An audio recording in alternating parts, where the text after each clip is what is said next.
शहर में कैलाश का बहुत बड़ा कपड़े का बिजनेस था। उसके परिवार में उसकी पत्नी शालिनी, 2 भाई राहुल और रंजन और एक छोटी बहन तान्या थी। मगर कैलाश सबसे ज्यादा प्यार अपने नौकर कृष्णा से करते थे। कृष्णा उनका वफादार नौकर था। वो कृष्णा को अपना छोटा भाई मानते थे। कृष्णा अपने मालिक कैलाश के हर काम में हाथ बटाता था। मगर कैलाश के 2 छोटे भाई कोई काम धंधा नहीं करते थे। वो दिन भर कैलाश के रुपयों को दोनों हाथों से लुटाते रहते थे। एक दिन कृष्णा कैलाश से बोला, छोटे मालिक, आप राहुल बाबू और रंजन बाबू को समझाते क्यों नहीं? आप दिन भर मेहनत से काम करते हैं और वो आपकी मेहनत की कमाई को ऐसे ही लुटाते रहते हैं। अरे कृष्णा, अब मैं तुझे कैसे समझाऊं रे? मेरी माँ ने मरते वक्त मुझसे एक वचन लिया था कि इन्हें किसी भी प्रकार की कोई तकलीफ ना हो, इसीलिए मैं इनसे कुछ नहीं कह पाता। लेकिन मालिक, ऐसे तो ये आपको बर्बाद कर देंगे। अरे नहीं रे, तू बहुत भोला है रे कृष्णा। धीरे धीरे दोनों काम धंधा करने लगेंगे, तू चिंता मत कर। अच्छा, मेरी बात ध्यान से सुन। मैं आज रात घर में देर से आऊंगा। आज सारे व्यापारियों की मीटिंग है और मुझे उसमें बुलाया गया है। ठीक है छोटे मालिक, आप कितनी भी रात में आएंगे, मैं आपको जागता हुआ ही मिलूंगा। लेकिन क्यों? मालिक, आपको खाना गर्म करके भी तो देना है। कृष्णा की बात सुनकर कैलाश मुस्कुराते हुए अपनी गाड़ी से ऑफिस चले गए। मीटिंग में शहर का एक और बड़ा व्यापारी राजन कसाना भी बैठा हुआ था। सारे व्यापारियों ने उसके ऊपर चोरी का आरोप लगाया था।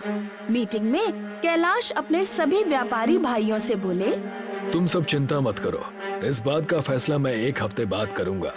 अब तुम सब अपने अपने काम पर जा सकते हो।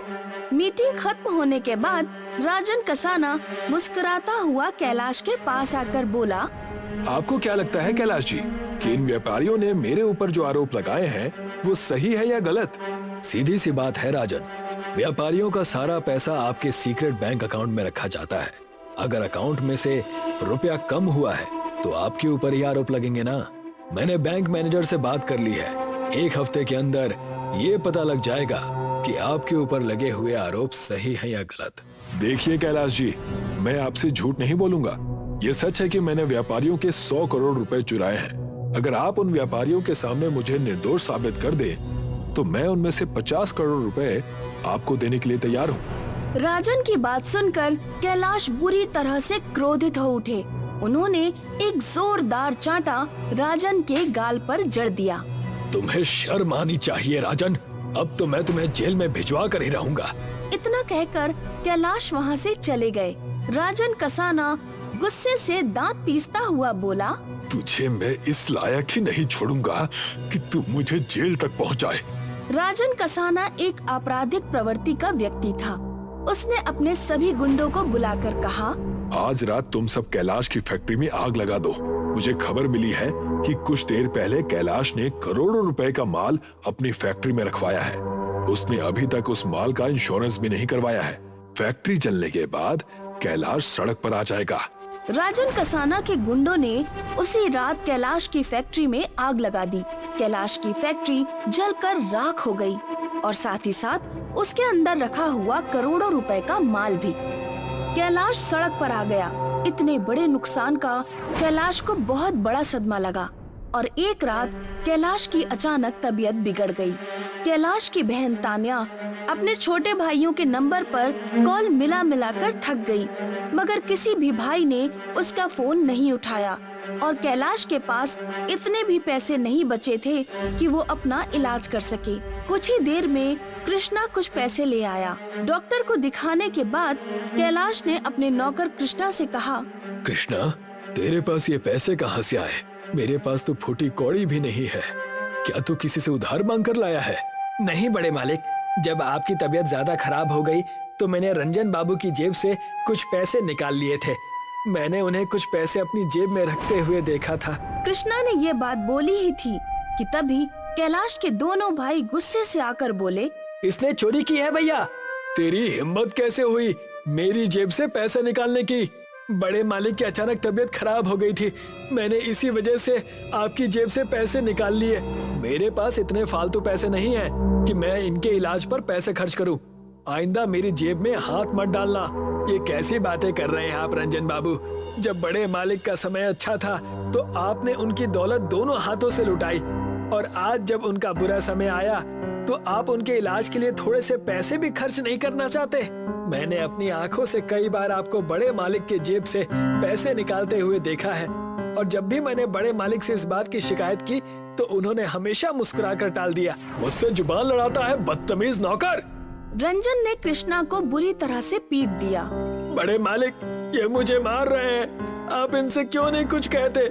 तुमने चोरी की है कृष्णा, इसी वक्त मेरे घर से निकल जाओ। ये क्या बोल रहे हैं आप बड़े मालिक? आप मेरे ऊपर शक कर रहे हैं? अरे मैंने सिर्फ आपके इलाज के लिए रंजन बाबू की जेब से पैसे निकाले थे। हाँ, लेकिन तेरी हिम्मत कैसे हुई चोरी करने की? थोड़ा सा बीमार ही पड़ गया, मरा तो नहीं जा रहा था। इसी वक्त मेरे घर से निकल जा। कैलाश ने कृष्णा को धक्के देकर घर से बाहर निकाल दिया। कृष्णा आंखों में आंसू लिए चीखते हुए बोला, हाँ जा रहा हूँ, और कभी भी इस घर में दोबारा कदम नहीं रखूंगा बड़े मालिक। बड़े मालिक, रंजन बाबू ने जब मुझे थप्पड़ मारा तो मुझे इतना बुरा नहीं लगा जितना आपके इस धक्का देने से बुरा लग रहा है। आज मुझे ये दुनिया समझ में आ गई है। बड़े मालिक के नौकर चाहे कितना भी बड़ा क्यों ना हो जाए, उसका सर मालिक के जूतों से हमेशा नीचे ही दबा रहता है। इतना बोलकर कृष्णा कैलाश के घर से बाहर निकल गया और गुस्से से एक फुटपाथ पर जाकर रोने लगा कि तभी एक व्यक्ति दौड़ता हुआ उसके नजदीक आकर गिर गया। वो व्यक्ति बुरी तरह से हांफ रहा था, उसके शरीर से खून बह रहा था। ये तुम्हें क्या हुआ? तुम्हें तो गोली लगी है। वो व्यक्ति एक छोटी सी शीशी और एक बड़ी सी फाइल कृष्णा को पकड़ाते हुए बोला, मैं एक साइंटिस्ट हूँ, मेरे पीछे कुछ लोग लगे हुए हैं। तुम मुझे यहाँ के मालूम नहीं पड़ते, तुम गांव के मालूम होते हो। लेकिन ये है क्या? इस शीशी में तैयार किया हुआ एक ऐसा फॉर्मूला है कि जिससे तुम हीरे के कटहल उगा सकते हो, और इस फाइल में उसका फॉर्मूला भी लिखा हुआ है। तभी कुछ लोग हाथ में बंदूक पकड़े हुए कृष्णा की तरफ दौड़ते हुए आने लगे। कृष्णा वहाँ से भाग गया और सीधा अपने गांव पहुँच गया। कृष्णा की थोड़ी बहुत खेती पड़ी हुई थी। कृष्णा अपने खेतों में कटहल की सब्जी बोने लगा और उसने उस व्यक्ति के बताए अनुसार उस शीशी में केमिकल का प्रयोग कटहल की फसल पर किया तो उसके सामने एक चमत्कार हो गया। पेड़ पर हीरे के कटहल उगाए। ये देखकर कृष्णा खुशी से पागल हो गया। उसी समय उसकी माँ भी वहाँ पर मौजूद थी। माँ देखना, अब मैं कुछ ही दिनों में अमीर हो जाऊंगा। अमीर होने के बाद मैं सबसे पहले अपने बड़े मालिक को जवाब दूंगा, क्योंकि उन्होंने भी मुझे चोर कहा जबकि मैंने उनके लिए ही चोरी की थी। कृष्णा की बात पर माँ मुस्कुराते हुए बोली, मैं कैलाश को बहुत समय से जानती हूँ बेटा। जब तू बहुत छोटा था तब वो तुझे बड़े प्यार से यहाँ से ले गया था। उस बेचारे ने तुझे इस वजह से घर से निकाल दिया कि वो गरीब हो गया था। उसे बिल्कुल भी पसंद नहीं आया था कि उसके छोटे भाई ने उसके सामने तुझे हाथ लगाया। इसीलिए उसने तुझे अपने पैरों पर खड़ा होने के लिए घर से बाहर निकाल दिया। अपनी माँ की बात सुनकर कृष्णा गहरी सोच में पड़ गया। अब समझ में आया माँ कि जाते हुए बड़े मालिक रो क्यों रहे थे। तू चिंता मत कर, मैं सब कुछ ठीक कर दूंगा। कृष्णा ने सारे हीरे के कटहल बेच दिए और बहुत अमीर हो गया। लेकिन जब वो कैलाश के घर पर गया तो उसे पता चला कि कैलाश की पत्नी मर चुकी है और कैलाश के भाइयों ने उसे धक्के देकर घर से बाहर निकाल दिया है और कैलाश का घर भी बिक चुका है। कृष्णा ने पूरे शहर में कैलाश और तान्या की तलाश शुरू कर दी। तलाश करते करते वो कैलाश की फैक्ट्री में गया। फैक्ट्री का एक पुराना मजदूर कृष्णा से बोला, कैलाश जी के साथ तो बहुत बुरा हुआ है कृष्णा, तुमने आने में शायद थोड़ी देर कर दी। मुझे कैसे भी करके एक बार बस बड़े मालिक का पता मिल जाए। जानते हो कृष्णा, मैंने अपने जीवन में कैलाश जी जैसा ईमानदार व्यक्ति नहीं देखा। सच तो ये है कृष्णा कि कैलाश की फैक्ट्री में आग लगी ही नहीं थी बल्कि लगाई गई थी। ये क्या बोल रहे हैं आप? मैं बिल्कुल सही कह रहा हूँ कृष्णा, वो किसी और ने नहीं बल्कि राजन कसाना ने लगाई थी। बस एक चीज मेरी समझ में नहीं आती कि आखिर वो फैक्ट्री में आग लगाने में वो कामयाब कैसे हो गया। मैं कुछ समझा नहीं, क्योंकि कैलाश जी ने अपने फैक्ट्री में कुछ ऐसे गैजेट लगवा रखे थे कि अगर फैक्ट्री में कोई स्मोकिंग भी करता तो खतरे के सायरन बज उठते, मगर उस रात नहीं बजे। भगवान राजन कसाना को कभी क्षमा नहीं करेगा। इतना कहकर वो मजदूर वहाँ से चला गया, मगर कृष्णा ने अपनी तलाश जारी रखी। एक दिन कृष्णा अपनी कार में कैलाश को ढूंढता फिर रहा था। तभी उसकी नजर रंजन और राहुल पर गई, जो कि कैलाश के सबसे बड़े दुश्मन राजन कसाना के साथ बैठे हुए थे। कृष्णा उनकी कार का पीछा करते करते उनके ऑफिस तक पहुंच गया और चुपके से उनकी बातें सुनने लगा। रंजन और राहुल राजन कसाना से बातें कर रहे थे। मान गए आपको राजन कसाना जी, आपने भैया की फैक्ट्री में आग लगवा दी और भैया को भनक भी नहीं लगी कि वो आग आपने लगवाई है। कैलाश को तो ये भी नहीं मालूम है कि उनकी फैक्ट्री में आग लगाने में मदद करने वाले उनके ही दोनों भाई हैं। 50 करोड़ की रकम के लिए तो कोई सगा भाई भी अपने भाई को मार सकता है, और फिर तो कैलाश हम दोनों का सौतेला भाई था। तभी कृष्णा उन तीनों के सामने आकर खड़ा हो गया। वो तीनों कृष्णा को देखकर बुरी तरह से घबरा गए। कृष्णा, तूने ये महंगे कपड़े कैसे पहन लिए हैं? क्या कहीं से चुरा कर लेकर आया है? चुरा कर नहीं रंजन बाबू, बल्कि अपनी मेहनत से कमाए हैं। और तुम दोनों क्या जानो मेहनत करना। तुमने तो सिर्फ अपने बड़े भाई की दौलत को दोनों हाथों से लुटाया है, लेकिन तुम दोनों इतना नीचे गिर जाओगे ये मैंने कभी सपने में भी नहीं सोचा था। अरे कोई सगा भाई भी अपने भाइयों के लिए इतना नहीं करता जितना बड़े मालिक ने तुम दोनों सौतेले भाइयों के लिए किया। हाँ, तो तू हमारा क्या बिगाड़ लेगा? फिलहाल मुझे सीधी तरह से ये बता दो कि बड़े मालिक कहाँ है। हमें नहीं पता वो कहाँ है। अगर ढूंढना ही है तो जाकर उन्हें किसी मंदिर के बाहर ढूंढ। दोनों बहन भाई भीख मांग रहे होंगे। तुम दोनों का मैं चाह कर भी कुछ नहीं कर सकता, क्योंकि बड़े मालिक तुम दोनों से बहुत ज्यादा प्यार करते थे। तुम्हें तुम्हारे किए की सजा ईश्वर देगा। लेकिन राजन कसाना, जिस दिन मुझे बड़े मालिक मिल गए ना, उसी दिन मैं तुझे तेरे किए की सजा दूंगा। इतना कहकर कृष्णा गुस्से से बाहर निकल गया। कृष्णा ने पागलों की तरह कैलाश की तलाश जारी रखी। कुछ महीनों बाद कृष्णा एक मंदिर में पहुंचा। उसने देखा कैलाश और उसकी छोटी बहन तान्या मंदिर के बाहर बैठे हुए थे। ये देखकर कृष्णा की आंखों में आंसू आ गए। वो दौड़ता हुआ कैलाश के पास पहुंच गया। मैं आ गया मालिक, मुझे माफ कर देना। मैं आपके थप्पड़ को समझ नहीं पाया, मैंने आपको गलत समझा। कृष्णा को अमीर देखकर कैलाश की आंखों में खुशी के आंसू आ गए और तान्या के भी। तेरे जाने के बाद मेरी पत्नी भी मुझे छोड़कर चली गई कृष्णा, और मुझे कुछ दिन पहले पता चला कि मेरी फैक्ट्री में आग मेरे ही भाइयों ने लगवाई थी, और भगवान ने उन्हें इस बात की सजा भी दे दी। वो दोनों परसों एक रोड एक्सीडेंट में मारे गए। शायद आपको पूरी बात नहीं पता बड़े मालिक, इस खेल का असली सूत्रधार राजन कसाना था। उसने ही रंजन बाबू और राहुल बाबू को भड़काया और उन दोनों को 50 करोड़ का लालच देकर आपकी फैक्ट्री में आग लगवाई। असली मुजरिम राजन कसाना है। तभी अचानक कैलाश लड़खड़ाते हुए जमीन पर गिर गया। ये देखकर कृष्णा और तान्या बुरी तरह से घबरा गए। आप चिंता मत कीजिए मालिक, मैं आपको अभी और इसी वक्त अस्पताल ले चलता हूँ। नहीं कृष्णा नहीं, तू बिल्कुल सही समय पर आया है। दरअसल मुझे कैंसर हो गया है, अब मैं नहीं बचूंगा। लेकिन मेरे जाने के बाद तू तान्या का ख्याल रखना, उससे शादी कर लेना और राजन कसाना को छोड़ना मत। इतना कहकर कैलाश ने दम तोड़ दिया। कृष्णा ने कैलाश का अंतिम संस्कार कर दिया और उसी दिन तान्या से विवाह भी कर लिया। कृष्णा अब बहुत अमीर व्यक्ति बन चुका था। कृष्णा ने ठीक राजन कसाना की तरह उसकी ही फैक्ट्री में आग लगवा दी। राजन कसाना भी सड़क पर आ गया, मगर वो इस सदमे को बर्दाश्त नहीं कर सका और पागल हो गया। कुछ दिनों बाद कृष्णा अपनी पत्नी तान्या को लेकर अपने गांव चला गया और वहाँ एक कोठी बनवाकर रहने लगा। कृष्णा आज भी हीरे के कटहल उगाता है। एक गांव में पंडित रतन प्रसाद रहा करते थे। उनके परिवार में उनकी पत्नी आशा और उनका 10 वर्षीय पुत्र रमन था। रतन प्रसाद का परिवार और वो स्वयं गणेश जी के बहुत बड़े भक्त थे, मगर उनकी आर्थिक स्थिति काफी खराब थी। एक दिन पंडित रतन प्रसाद मंदिर से घर जा रहे थे कि तभी गांव के मुखिया, जो कि एक क्रूर और बुरे स्वभाव का व्यक्ति था, उनका रास्ता रोककर खड़ा हो गया। क्या हाल चाल है पंडित जी? सब कुशल मंगल तो है? सब गणेश जी की कृपा है मुखिया जी। और बताइए, आपके क्या हाल चाल है? तुम और तुम्हारा परिवार काफी वर्षों से गणेश जी का भक्त है, लेकिन अभी तक गणेश जी की कृपा तुम पर नहीं हुई। अपने अपने देखने का नजरिया है मुखिया जी। कितनी बार कहा है तुमसे पंडित जी कि भगवान की भक्ति में कुछ भी नहीं रखा, लेकिन तुम हो कि मेरी बात मानते ही नहीं। ये कैसी बातें कर रहे हैं आप मुखिया जी? आप तो बिल्कुल नास्तिक जैसी बातें कर रहे हैं।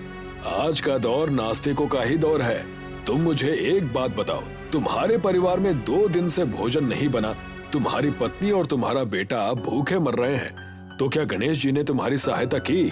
नहीं ना। लेकिन मुझे पूरा विश्वास है कि गणेश जी एक न एक दिन मेरे परिवार की सहायता जरूर करेंगे। वो अपने हर भक्त की सहायता करते हैं। जिस तरह से तुम्हारे परिवार के हालात चल रहे हैं, उस तरह से तो तुम्हारा विश्वास मुझे खोखला नजर आता है पंडित जी। मेरा विश्वास खोखला है या ठोस, इस बात को तो गणेश जी ही जानते हैं। देखो पंडित जी, अभी मेरी बात को मान लो। मेरा ऑफर तुम्हारे लिए अभी भी खुला हुआ है। मंदिर में गणेश जी की प्रतिमा लगी हुई है। उस प्रतिमा में एक कीमती हीरा जड़ा हुआ है, जिसकी कीमत बाजार में लाखों रुपए की है। तुम उस हीरे को निकाल कर मुझे दे दो, मैं तुम्हें उसकी अच्छी खासी कीमत देने को तैयार हूँ। क्या तुम्हें ये बात करते हुए जरा सी भी लज्जा नहीं आती मुखिया? तुम इस गांव के मुखिया हो, लोग तुम्हारा कितना आदर और सम्मान करते हैं, तुम पर कितना विश्वास करते हैं। अगर उन्हें पता चलेगा कि तुम मुझे चोरी करने के लिए बोल रहे हो, वो भी भगवान के मंदिर में। मुझे इन लोगों से कोई फर्क नहीं पड़ता पंडित जी, मुझे तो सिर्फ धन से ही प्यार है। बोलो, मेरा साथ दोगे या नहीं दोगे? किसी भी कीमत पर नहीं मुखिया। सोच लो पंडित जी, कुछ दिनों बाद गणेश चतुर्थी का त्योहार आने वाला है।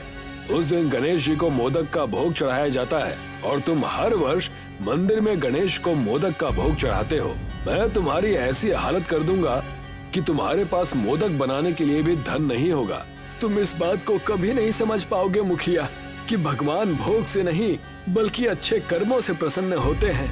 इतना बोलकर रतन प्रसाद अपने घर की ओर बढ़ गए और मुखिया क्रोध भरी नजरों से रतन प्रसाद को जाता हुआ देखता रहा। कुछ ही देर में मुखिया के 2 साथी अभिमन्यु और अनिरुद्ध आकर मुखिया से बोले, क्या हुआ मुखिया जी? वो पंडित माना कि नहीं माना? मैंने उसे हर तरह का लालच देकर देख लिया, लेकिन वो टस से मस नहीं हो रहा। और मेरी समझ में ये नहीं आता कि हम गणेश की प्रतिमा से वो हीरा क्यों नहीं चुरा सकते। गणेश की प्रतिमा मंदिर के एक कमरे में रखी हुई है और उस कमरे की चाबी रतन प्रसाद के घर पर है। अगर उस कमरे का ताला तोड़कर तुम दोनों ने चोरी का प्रयास भी किया, तो ये रतन प्रसाद गांव के लोगों के सामने हमारी पोल पट्टी खोल देगा। और ये आस्था का मामला है, गांव वाले लाठी डंडों से मार मार कर सबकी जान ले लेंगे।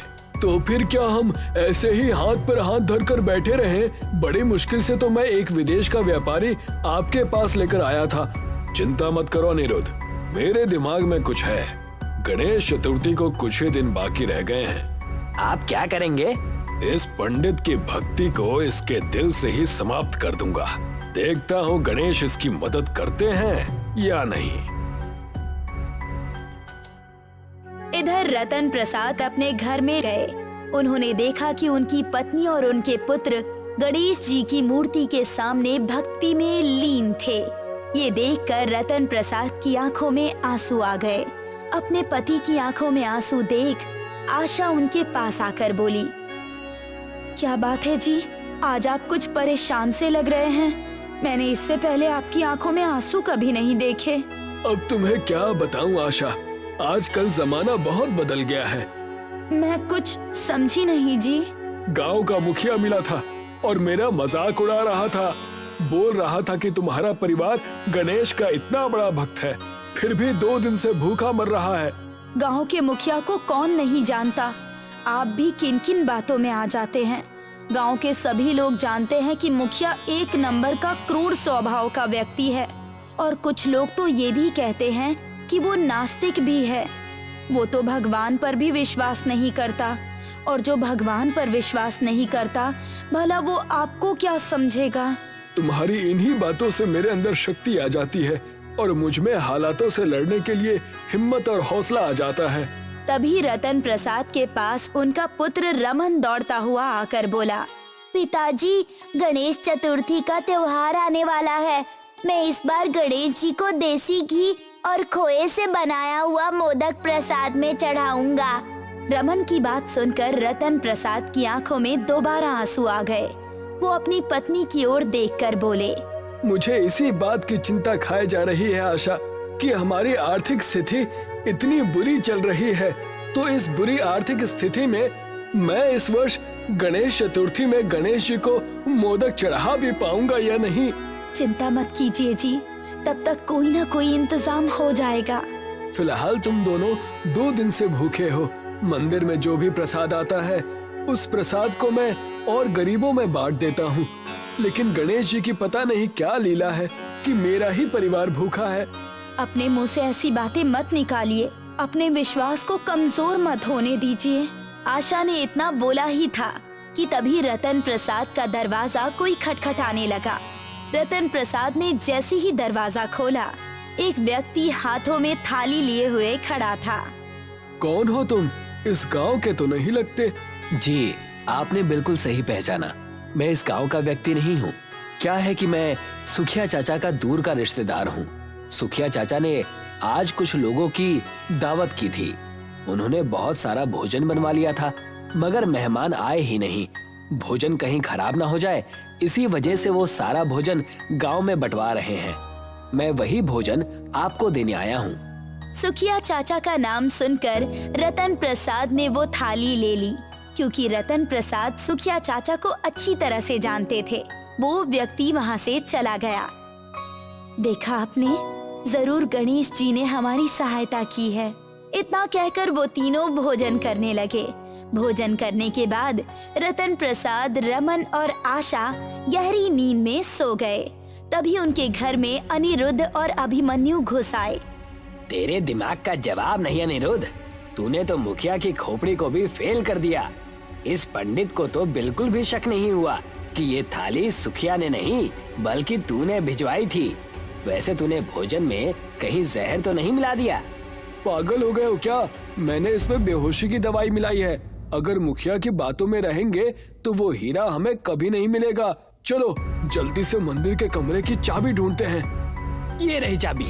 देर मत कर, आज रात उस गणेश की प्रतिमा से वो हीरा निकाल लेते हैं। इतना कहकर वो दोनों वहाँ से चले गए और चुपके से मंदिर के अंदर प्रवेश कर गए।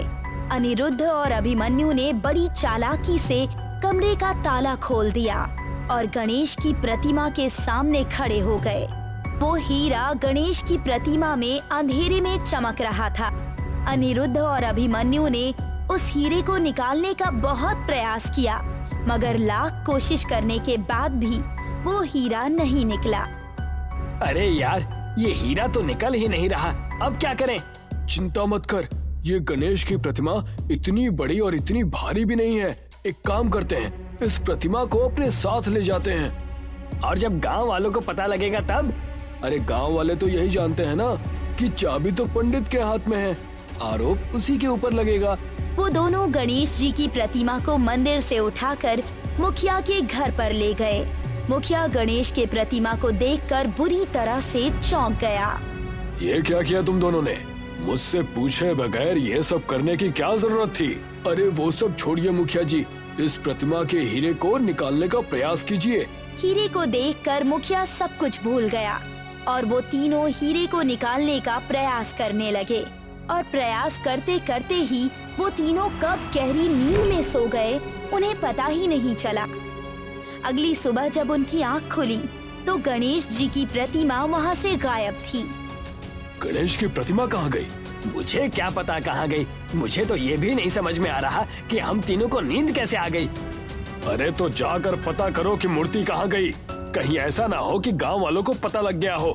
अगर ऐसा हुआ तो तुम्हें अंदाजा भी नहीं है कि हम तीनों के साथ ये गांव वाले क्या करेंगे। मुखिया की बात सुनकर अभिमन्यु और अनिरुद्ध पूरे गांव में चक्कर लगाने लगे। तभी उन दोनों की नजर रतन प्रसाद पर पड़ी। वो दोनों रतन प्रसाद के पास पहुंचकर बोले, कहाँ से आ रहे हैं पंडित जी? गणेश चतुर्थी कल है ना, तो गणेश की प्रतिमा की साफ सफाई कर रहा था। रतन प्रसाद की बात सुनकर अभिमन्यु पूरी तरह से चौंक कर अनिरुद्ध की ओर देखने लगा। मजाक कर रहे हैं क्या? अरे मजाक क्यों करूँगा। रतन प्रसाद उन दोनों को मंदिर के उस कमरे में ले गए। कमरे का नजारा देखकर अनिरुद्ध और अभिमन्यु की आंखें हैरत से फटी की फटी रह गई। गणेश जी की प्रतिमा मंदिर के कमरे में वैसे ही खड़ी हुई थी जैसे कि कल रात को खड़ी हुई थी। वो दोनों चुपचाप वहाँ से चले गए और मुखिया के सामने आकर खड़े हो गए। क्या हुआ, कुछ पता चला? अभिमन्यु और अनिरुद्ध ने सारी घटना मुखिया को बताई। जरूर ये सब कुछ रतन प्रसाद का किया धरा होगा। जाओ जाकर आज रात रतन प्रसाद के घर से सारा सामान चोरी करके ले आओ। देखता हूँ कि सुबह गणेश की प्रतिमा के सामने मोदक का प्रसाद कहाँ से चढ़ाएगा। इधर आशा अपनी गुल्लक से निकालकर कुछ पैसे गिन रही थी कि तभी रमन दौड़ता हुआ आशा के पास आकर बोला, अरे माँ, ये पैसे आपने गुल्लक में छुपा रखे थे? नहीं बेटा, कल गणेश चतुर्थी है ना, और तुम्हारे पिताजी गणेश जी को हर साल मोदक का प्रसाद चढ़ाते हैं। कल सुबह हम देसी घी और खोए का बना हुआ मोदक प्रसाद में चढ़ाएंगे। मगर उस रात में अनिरुद्ध और अभिमन्यु चुपके से उन दोनों के घर में घुस गए और उनके घर का सारा सामान पैसे सहित चुरा ले गए। अगले दिन घर का सफाया देखकर आशा बुरी तरह से रोने लगी। तभी रतन प्रसाद आशा से बोले, चिंता मत करो आशा, शायद गणेश जी हमारी परीक्षा ले रहे हैं। जरूरी नहीं कि मोदक का प्रसाद देसी घी और खोए का ही चढ़ाया जाए। पहले मोदक चावल के आटे का बनाया जाता था। वो सामने देखो, वो चोर थोड़े से चावल छोड़ गए। तुम उन्हीं का मोदक बना दो। आशा ने चावल के आटे का मोदक का प्रसाद बना दिया। रतन प्रसाद मंदिर में उस प्रसाद को लेकर पहुंच गए। मंदिर में सभी लोग जमुना प्रसाद का इंतजार कर रहे थे कि तभी वहां पर मुखिया अपने दोनों साथियों के साथ हंसता हुआ आकर बोला, ये क्या पंडित जी, चावल के आटे का मोदक बना कर ले आए? तुम तो गणेश जी के बहुत बड़े भक्त हो। तुम्हें तो देसी घी और खोए का मोदक का प्रसाद बनाकर लाना चाहिए था। रतन प्रसाद कुछ नहीं बोले। उन्होंने वही भोग गणेश जी को चढ़ा दिया। मगर अगले ही पल उस प्रसाद के ऊपर सफेद रंग की किरणें फूटने लगी और देखते ही देखते वो मोदक का प्रसाद हीरे के मोदक में परिवर्तित हो गया। इस चमत्कार को देखकर मंदिर में मौजूद सभी लोगों की आंखें हैरत से फटी की फटी रह गई। कुछ ही क्षणों में उस गणेश जी की प्रतिमा से सफेद रंग की किरणें फूटने लगी और वो गणेश जी की प्रतिमा गणेश जी में परिवर्तित हो गई। लोगों के सामने साक्षात गणेश जी खड़े हुए थे, जो मुस्कुराते हुए रतन प्रसाद को देखकर बोले, तुम वाकई में मेरे सच्चे भक्त हो रतन प्रसाद। तुमने उचित कहा था, मैं अच्छे कर्मों से ही प्रसन्न होता हूँ। मैंने तुम्हारा भोग स्वीकार कर लिया है और मेरी तरफ से ये हीरे के मोदक तुम्हारे परिवार के लिए छोटी सी भेंट है। इतना कहकर गणेश जी ने क्रोध भरी नजरों से मुखिया, अनिरुद्ध और अभिमन्यु की ओर देखकर कहा, चमत्कार को देखकर भी तुम अपने अंधविश्वास पर कायम रहे। मुखिया, अनिरुद्ध और अभिमन्यु गणेश जी के चरणों में गिर गए। मुझे माफ कर दीजिए गणेश जी।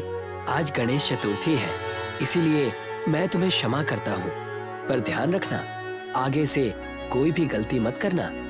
गणेश जी वहाँ से गायब हो गए और दोबारा प्रतिमा में परिवर्तित हो गए। उस दिन के बाद मुखिया, अभिमन्यु और अनिरुद्ध पूरी तरह से सुधर गए।